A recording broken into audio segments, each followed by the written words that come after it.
We shouldn't be skeptical. Well, yeah, we should be skeptical about the prospect of anything except pure devotional service. That we should be skeptical about. Materially, skepticism, this Ravindra Swarup Prabhu once asked Srila Prabhupada, he brought up the topic of skepticism, and Srila Prabhupada said, skepticism is rascalism. There's the materialistic philosophy of skepticism. Actually, in terms of the term materialism as used in philosophy, that's bad enough in itself, where you don't believe in anything spiritual. But skepticism is even worse. We don't believe in anything. It's a self-defeating philosophy. I don't believe in anything.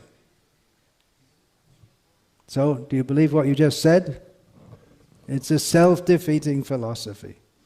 See, I don't believe in anything, I don't trust anything, but when you're hungry, all of a sudden you have faith in rice and dal. If you're a vegetarian skeptic. So all of a sudden you have faith that if I eat, it'll be good. You don't have faith. You don't have faith in anything. Well, maybe in the next breath you take, there'll be poisonous gas in it, so you better stop breathing. Just stop breathing and die, and then finish.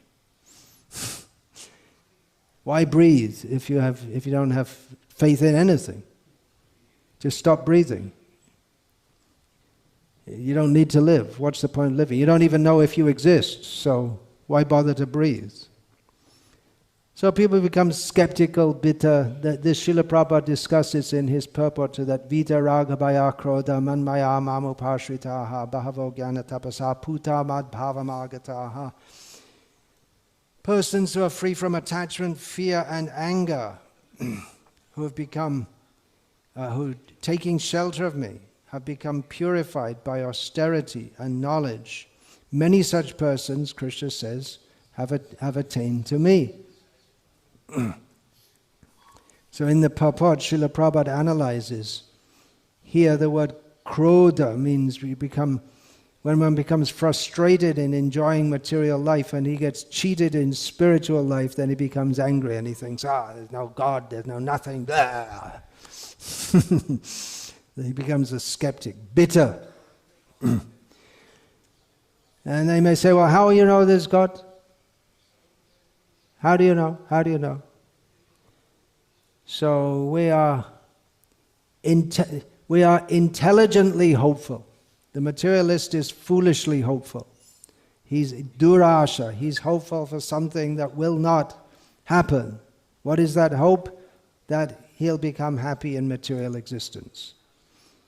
Or even if he did become supposedly happy, he has to die. So that's foolish intelligence and the foolishly hopeful. And the opposite of that is the skeptic who is committedly doubtful. And the real alternative is to become intelligently hopeful, to understand that the world is ordered, which suggests there's a purpose. We are living beings, we're not chemicals. I can't work it all out myself, what's going on, however big a philosopher I am. Therefore we have to take knowledge from, there must be some source of real knowledge. And we take knowledge from the Vedic scriptures and attain to the highest goal of life, shelter at the lotus feet of Krishna. That is sincerity. And to accept the process. That it's required that one has to give up the desire for sense gratification and for impersonal liberation.